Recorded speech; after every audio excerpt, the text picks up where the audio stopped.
point R. So, whatever the point na nasa gitna, yun yung ating tinatawag ng point of division. Ang subscript niya, XD, YD. So, ito, X1, Y1, X2, Y2. Again, pwede magkapalitan yung dalawa. Pero pag inassign mo to as point 1, nandito yung R1, nandito naman yung R2. Kung saan mo inassign yung point 1, nandito yung R1. Kung saan mo inassign yung point 2, nandito din malapit si R1. So, ito yung general na illustration ng ating point of division. So, in that case, pag gumamit ka ng formula, ang titingnan mo na lang, mag-cross over sa line yung ating products. So, ang formula natin is XD equals to, ito yung hinahanap, R1 mag-cross sa line, papunta ng X2.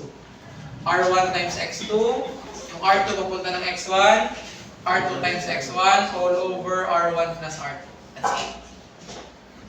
Sa Y2 naman, meron tayong R1 times Y2, R2 times Y1, all over R1 plus R. So, yan yung dalawang formula. Now, in case of midpoint,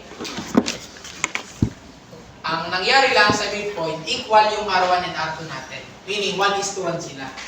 So, dahil 1:1, ang case mo na ngayon, ang X, mangyayari, ganito na yung drawing natin. A, B, gawin natin S. Which is XM, YM. M is for midpoint. X1, Y1, X2, Y2.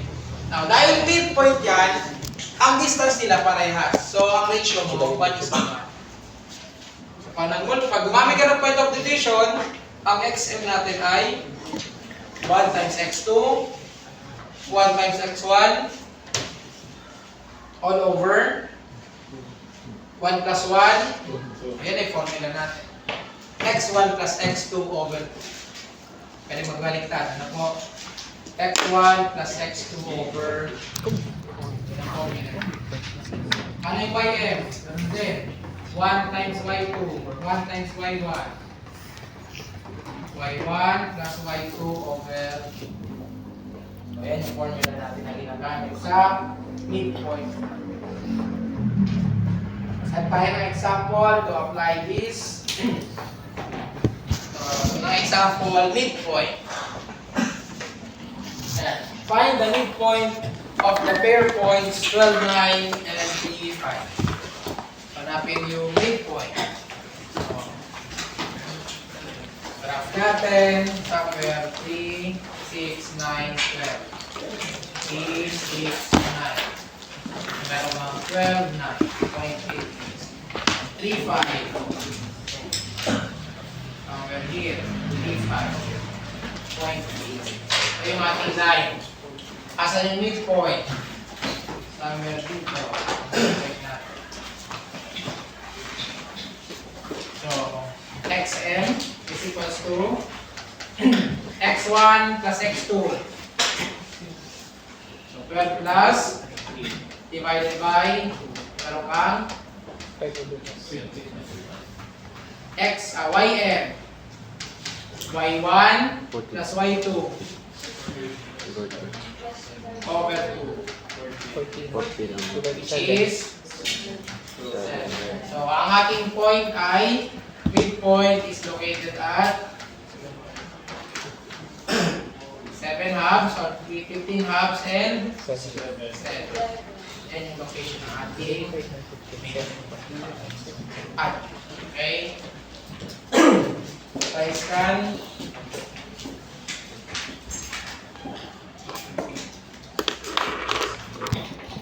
Tapos ma-check na lang sa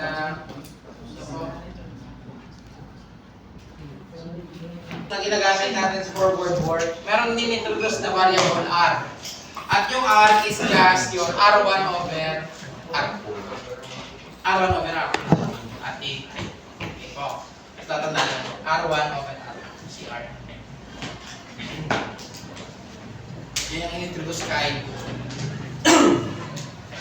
So, meron tayong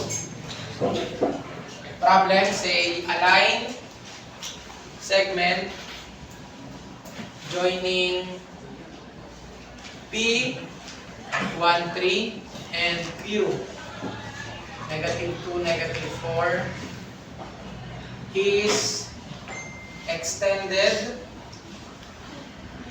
through each end by a distance equal to thrice its original length. Find the new endpoints. Intihin, basahin, i-analyze, imagine. Ano kayang drawing natin dyan? Ilang points lahat? Meron kang given ng P and Q. An extend round. Thrice its original length. Meron tayong asan yung point P? 1.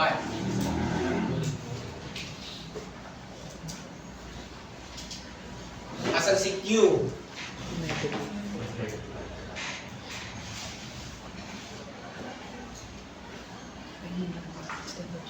Negative 2, negative 4. In-extend the round. Thrice its original length through both ends. So, in-extend dito, extend din doon sa baba. At such point, itong point A gawin natin and point B. Ang in-extend raw, ang length daw ng extension ay thrice its original length. Anong malalaman na nandiyan na yung point B? Times 3 mo to. So yan yung ating hinahanap. Ano po? Halos ganyan yung point. Ilang points? 1, 2, 3, 4. Kung hinahanap mo point A and point B, kaya siya tinawag ng new endpoints. Okay? May ibang problem ang pag-extend sa isa lang. In-extend through P. So yung ito lang hinahanap. In-extend through Q. So dito lang siya hinahanap. Ito, ang context niya, dalawa. Through each end. So in-extend mo sa dalawa. Either side. So hanapin yung dalawa bagong end. So paano hanapin? Gamit si point of division. Balikan yung drawing ng point of division kanina. Ano yung mga given? May point, sir. Ano ang wala dyan sa drawing? R1. Ano ang minimin ng R1? R is for ratio. Ano sa magiging ratio dyan? Sir, do you mean, sir, kapag merong sinabi dito, by the distance equal to thrice its length, kailangan ko bang hanapin gamit distance formula, yung length nito, PQ? Kailangan bang hanapin yung distance ng P and Q? Tapos ita times 3 natin? You think, kailangan? Yes po. Kailangan ba? Pag inintindi po, hindi na siya kailangan. Why? Kasi yung distance na minimin is 3 times lang, ang minimin po doon is ratio lang naman. So kung halimbawa, isasalagay natin na this is ratio 1, nag-times 3 tayo, 3 times ito. 1 is to 3. Nag-times 3 tayo dito, so meaning, meron ka na halos kompletong given. Halimbawa, 4.8 para mahanap natin yung point A. Nasa baba. So ganito natin. Kompletuhin. Dito yung A. Dito yung P, ay yung Q. Dito yung P. Ano yung value? 1, 3, negative 2, negative 1, 3. So, anong value ng A? XA, YA. So, paano gagamitin yung point of division? XD is equals to R1, X2, R2, X1, R1, So, ano yung XD dyan? Ano ang value ng XD? 3. Very good. No. Not good. Ang XD yung nasa gitna na point po. Yes. is negative 2 po. So, negative 2 is equals to, ano yung R1? Yung 3. Papunta doon. So, 3 times 1. 1 times XA. XA yung hinahanap natin. Then 3 plus 1. So, negative 2 equals to 3 times 1. XA times 1. 3 plus 1. Multiply. 4 times negative 2. 3 plus XA. Ilan yung XA? Negative. Negative 11. Kasi negative. Paano naman yung Y? YD equals to R1, Y2, R2, Y1, R1 plus R2. So ano yung YD natin? Ang point of division, yung nasa gitna. Ano yung Y? Negative 4. Ito po, negative 4. Ito yung XD, ito yung YD. So, negative 4 equals, ano yung R1? Ulit yun, R1, R2, okay? So, 3 times 3, 1 times Y2, all over 3 plus. Simplify, negative 4, 9, 3 plus 1, multiply. Negative 4 times 4, Negative 16. 9 plus YA, ilan yung YA? 6. Negative 25. So meaning, ang atin pong Nine. point A Negative is 9. saan located? Point A is located Minus at 16. negative 11, Kaso ang negative transpose natin. then yung location ng 9 ating papunta doon. Transpose. negative. Saan ba dito siya? Negative plus 4, 5, negative. 6, 7, 8, 9, 10, 11, Ay, yung ano. Yung kasabay 25. 20. Okay? Para naman si point B, i-redraw. Ano po?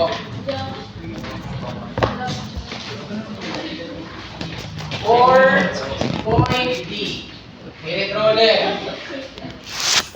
Andi dito yung point B. Ano sumunod? Yung Q.